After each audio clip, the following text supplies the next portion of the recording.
Hi, I'm Jenn Drummond. Welcome to Seek Your Summit. As a mom, a business owner, and the first female to climb the 7-second summits, I realize that the mountains we climb are a part of our success.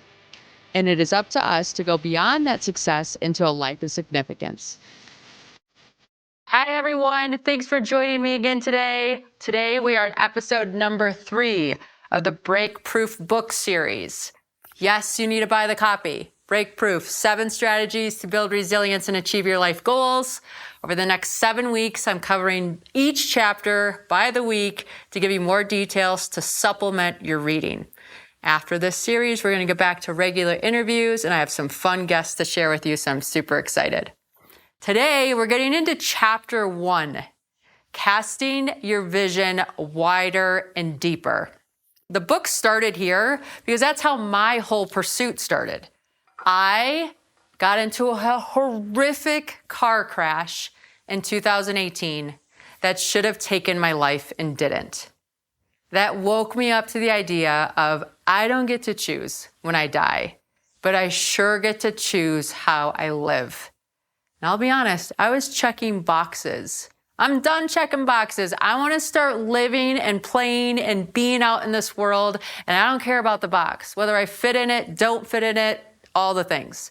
So 2019 became the year of a bucket list for me, and that has been continuing. So if you want anything from this episode, start a bucket list. Get your body and brain used to playing and dreaming and just saying, yeah, I want to taste pasta in Italy, or I want to see what the Great Barrier Reef looks like, or I want to just meditate on the red rocks in St. George.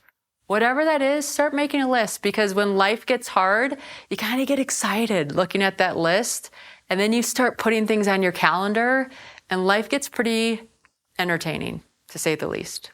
So anyways, the bucket list happened. I was turning 40 in 2020. I'm like, okay, I'm alive. What am I going to do for my 40th birthday to launch this next decade of life? And when I was going through my list of things, I realized that some things were going to be easier when I was younger and fit than if I was older. And so on that younger and fit side of things was climb a mountain. I live in Park City, Utah. I'm surrounded by amazing mountaineers everywhere. So I asked some friends that were into mountaineering, what mountain should I climb? And they recommended a mountain named Ama de Blanc. It's located in Nepal. It's gorgeous. It means the mother's necklace, all the things.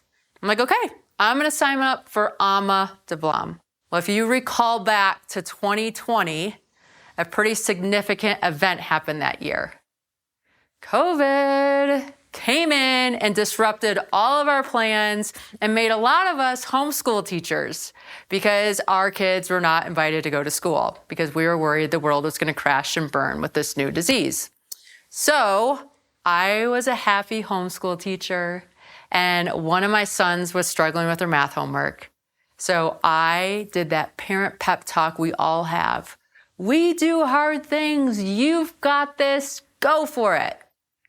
My son, feeling a little spicy that day, said, Mom, if we do hard things, why are you climbing a mountain called I'm a Dumb Blonde instead of a real mountain like Mount Everest? Cute, huh?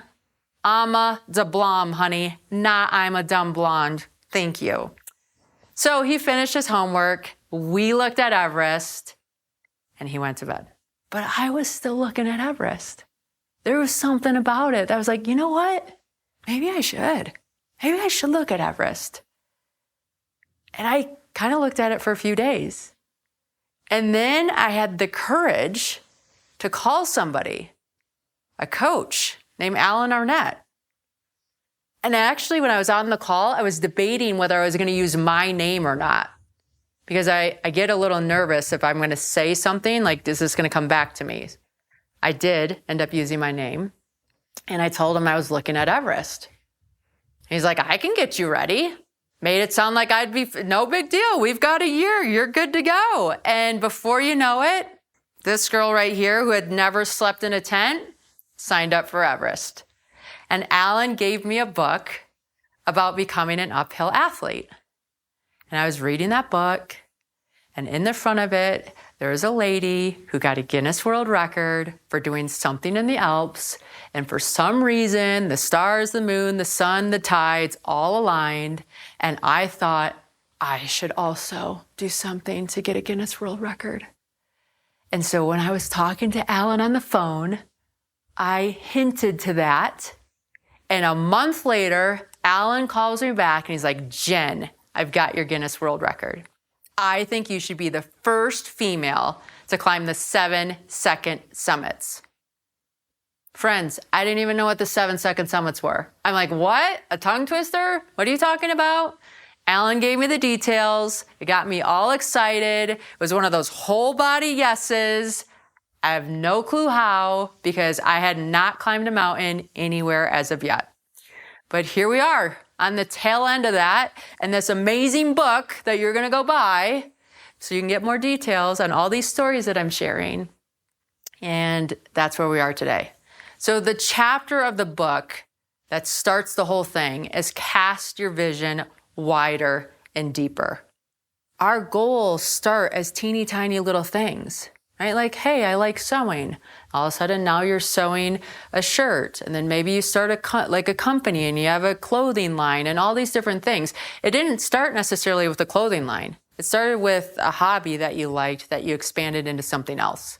And I think it's really important when you're setting a goal and you're allowing it to be bigger and grander, that you stay open and you stay flexible and you let the universe communicate to you through a coach, through a book, through a cocky little kid. I don't know, but let it unfold. The thing about me and this huge, crazy, wide goal of setting a world record is that no one had done it. So if I failed, who cares? Everybody else hasn't even tried it. So I think that gave me permission to step into it. And so if you have something that's scaring you and you're just not quite sure you're going to be able to hit it, it doesn't matter. You'll learn later on in other chapters, sometimes the goal isn't even the goal. The goal just gets you on the path. It gives you the direction of what to say yes to and what to say no to. And it sends you in pursuits that open doors that might lead you to the goal that gets you excited. So this chapter is all about that. And of course, when you're setting these crazy goals that don't make any sense, there's other little tidbits in there that we talk about. So let me get into some of those now. So my pursuit was in unknown environments for me in the mountains. The unique thing about mountains is that I had grown a business before, and a lot of the principles overlapped. And the unique thing about business principles is that they all overlap in household principles as well. So all of these things kind of made me a better person in the different arenas. And if you're lucky and you have goals, you're going to learn about yourself in that personal pursuit, and it's going to have exponential impact on your business and family life as well. So one of the big things that you need to do if you're going to cast this big, wild goal out into the world is master your mindset. This right here, the space between your ears. That is going to make or break any experience you have. We think it's the outer world, but truly it's our inner world that makes things possible. So for me, it was convincing myself that I was a mountaineer, that I was capable of doing this crazy thing. And how I convinced myself of that is I started to visualize myself as a mountaineer. I started to buy mountaineering gear. When I would put that gear on, I'd be like, I'm an awesome mountaineer. Like, look at how much of a mountaineer I look like. Barbie mountaineer, but still a mountaineer. So if you have something that can help you own the identity of what you're trying to achieve, I highly recommend it because it helps reinforce your brain. And if you have an idea of what the thing looks like, try to embody it. Try to feel it. What do you think somebody that climbs Everest says to themselves? I can't do it? No. They say, okay, one more step, one more step, one more step. It's the accumulation of all these little teeny tiny things that make the big things happen. Understand that doubt is going to come in. When the Everest goal came to me, which I climbed even though it's not a second summit, my fear was, were my kids going to be okay? I wasn't worried about my safety. I wasn't worried about my fitness. I was worried that my kids were going to be okay. That's how my fear disguised itself. And why did it disguise itself like that? Because I pride myself in being a good mom, and I couldn't equate good mom climbs Everest. That was my block. And so that block could have been what kept me at home. But instead, I allowed myself to get curious, and I started asking questions. Why? Why can't a good mom climb Everest? What would it look like if a good mom climbed Everest? How does a good mom train for Everest? And so I started getting into those who's, how's, whys, and then I allowed myself to come up with ideas. So yeah, my counterparts who are training for Everest, that all they had was a job in climbing, their training plan looked entirely different than mine. And I was a bit jealous. And I did sometimes say like, well, if I don't summit, it's because I have kids. Crap excuse, but it somehow comforted me. So here's what I did. I worked with my coach and I looked at my plan, and we knew my family was first. The business was second, because that's what payrolls everything. And my climbing was third. So my calendar reflected the same thing.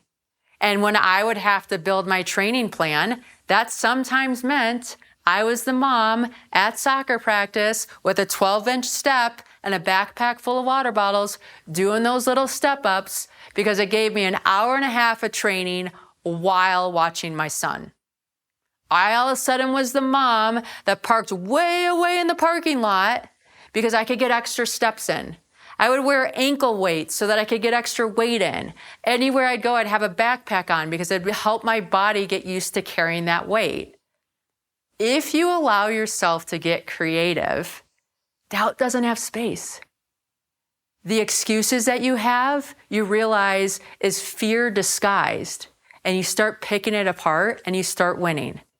So let's get into another aspect of this whole pursuit. I'm climbing Everest.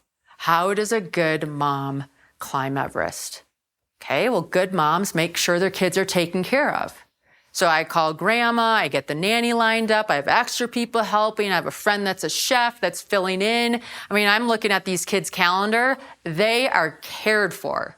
The only thing they're missing is me and the physical. Because technology these days, I could Zoom call from base camp. I had a texting device that I could text them from anywhere on the mountain at any time, and they could track me at any time. So I went to the kids' school because I'm like, I need to get the teachers on board. I want to make sure that they know that I'm going to be gone and they love on my kids. Good mom here, right? Good mom. So I talked to the teachers, and the teacher's like, yeah, we'll give your kids extra grace. In fact, why don't we become a part of this whole thing? Why don't you come into the school, teach kids about setting an Everest goal, and then we'll follow you from the school. So here's what I did. I went into the classrooms. These little kids colored hikers, and they put their Everest goal on the hiker. It was like, make a travel soccer team, ski a Black Diamond ski run, ride my bike on a trail that we have here in Park City. Typical kid goals. Then in the front of the school, we had this huge mountain, a little hiker that was me, and as I climbed the mountain, they would move me up. And when I was at base camp, I could Zoom call into the different classrooms and answer questions that the kids had. Now all of a sudden, mom was gone, but everybody was checking in with all of my kids and saying, look where your mom is, or how you doing? Or it was this huge thing. I summited, I came home. And the benefit of this whole thing was that my kids learned what it was like to be in a community that supported them, that saw them, and that loved them. And so while I couldn't be there, they got a great lesson in how support shows up in different ways, not just from their mom.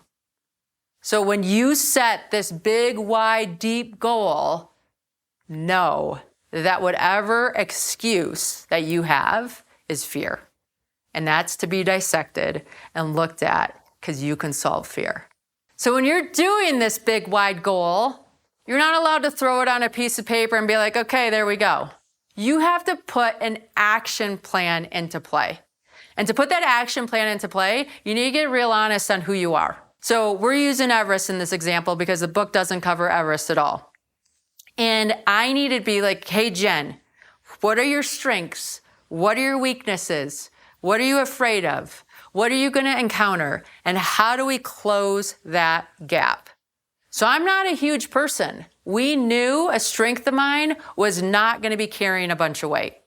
We also knew that even if I got stronger exponentially, it wasn't really going to help us. So I needed to make sure that I helped my team in ways that didn't involve carrying a whole bunch of stuff. I could help my team by shoveling out snow, right? I'm closer to the ground, lower center of gravity, a lot easier for me to do. I needed to work on diet. I am a fussy eater. So I needed to practice eating the things that I would eat on the mountain at home. So when I was at the mountain, my gut was already trained for what was going to happen there. Probiotics are a thing. Electrolytes are a thing. There are solutions to whatever you need. You just need to take the time to do it. I also knew that I wasn't going to be able to be gone for 8 weeks. Some of these expeditions on Everest are 6 to 8 weeks.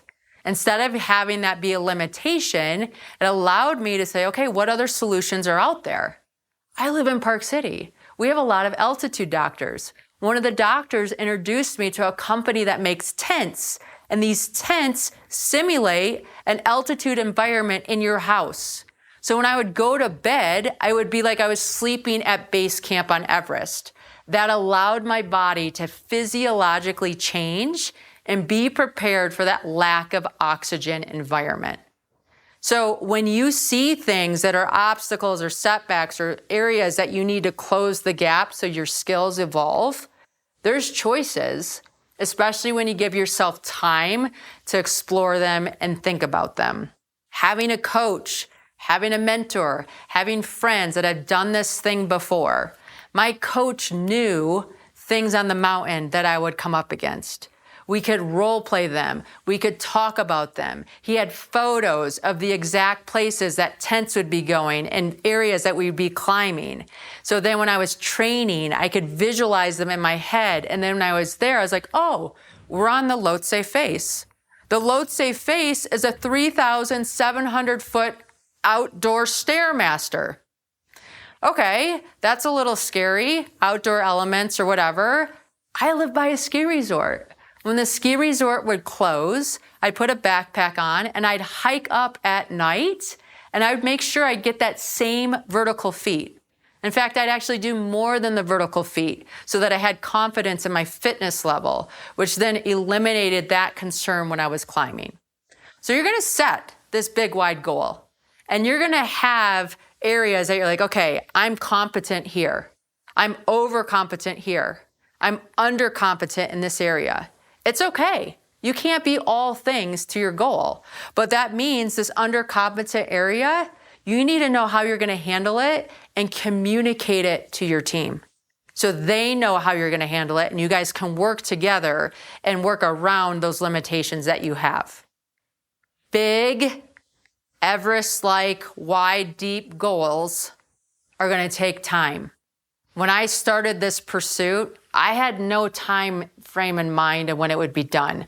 I figured 7 mountains, maybe 7 years. I didn't put into account that some of the mountains I would need to climb twice. I didn't think that I could climb more than 1 mountain a year, but after I got some momentum and was feeling good about it and saw that the kids were doing fine and mountains are climbed in different seasons, I actually was able to add mountains in. So it took me 2.5 years to finish this pursuit, which is actually really fast. But I didn't put the constraint on myself that I needed to get it done by then. I didn't add false failures to the equation.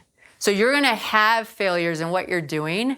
Make sure they're not failures because of expectations you put on yourself that you shouldn't have even put on yourself. So for me, I didn't have that sense of, oh shoot, I'm running behind. oh shoot, we failed, now what? I gave myself the freedom to let this unfold the way that it should, knowing that whenever I finished the pursuit, it was a win. So when you're setting your goal, try to keep as few limitations in play as possible. It's going to allow you to just enjoy things a lot better, allow you to extract lessons from the climbs, build upon them, and keep building forward as you get closer and closer to your goal. Another thing that I learned, you'd think I'd know more of this getting into mountaineering, but it has taught me a lot, is sometimes when you're climbing this mountain, you need to climb back down. It's called acclimatizing in mountaineering. You go up to a point where you hit failure, you sit at that failure for a minute, and then you come back down to base camp. And over the next 3 days, your body physiologically changes to produce more red blood cells so you can go higher up the mountain. I love that analogy because if you're building a business or if you're in a relationship and you hit a break point where you're in a fight or things didn't work out the way that you wanted to, that's not mean game over. That means come back down to base camp, come back down to the bedroom, come back down to the boardroom. Look at all the things that you learned, understand what was working, what wasn't, rebuild a game plan, and continue forward. I promise you, you're actually stronger than you were that first attempt. So when you're setting these big goals, understand that more than one time to get to where you're wanting to go is going to matter. And for me, climbing Everest was awesome. If it took me 5 times, it's still pretty cool to say I climbed Everest. I got lucky and it took 1 time. But just giving myself that flexibility of, hey, we'll see what happens. Let's let it unfold. When you're building these big goals, you want these milestones, you want to have flexibility, you want to not put limitations on yourself. And you also want to make sure you're having fun. The person who's having fun is the hardest person to be in any pursuit that you're doing because they're enjoying it. They're not beating themselves up. Their self-talk is different than the person that's harsh on themselves. So I knew that I was going to do this pursuit. I knew that at some point it would be done. A friend of mine that was big into sailing who did a huge expedition before, he goes, Jen, just remember that someday this thing will be over and you're going to miss it. Believe me, there's moments in these climbs that I'm like, I am not going to miss this minute ever again. But you do. You miss the pursuit. You miss the challenge. You miss the focus and the goal. So if you know, fast forward to that future self, that you're going to miss something, it allows you to come back to this present moment and say, how do I make this fun? How do I make this memorable? What do I want to remember in this experience? And how do I create that? So here's the deal. When we were climbing Everest, there's some sections that are not fun, notoriously not fun. The Lhotse face, the outdoor Stairmaster, not the best section. But what we did in that section as a team is we took turns leading. And whoever was in front on that section had to entertain the rest of the team. So they would tell stories, they would sing songs, they would pray truth or lie. So they'd make up this whole story and we'd have to be like, was it true or was it false? And it was fun. And to be honest with you, it was one of my favorite sections of Everest. When you ask anybody what their favorite section was, it is not the Lhotse face. But because we made that section fun, that was one of our favorite memories of this climb. So after you set this goal in place, now you're challenged with where can you make it fun? Where can you add flexibility? And where can you add other people to be a part of this pursuit? Because when you're tired and you don't want to go, you can't call yourself to get you up and going. You need to call a friend. And a friend is going to be able to be much more helpful if they've been along from the ride from the beginning. So this chapter is one of my favorite in the book because it's where it all begins. So buy the book, read the chapter, listen to this episode. If you liked it, share it with a friend. Be sure to subscribe, and we'll see you next week.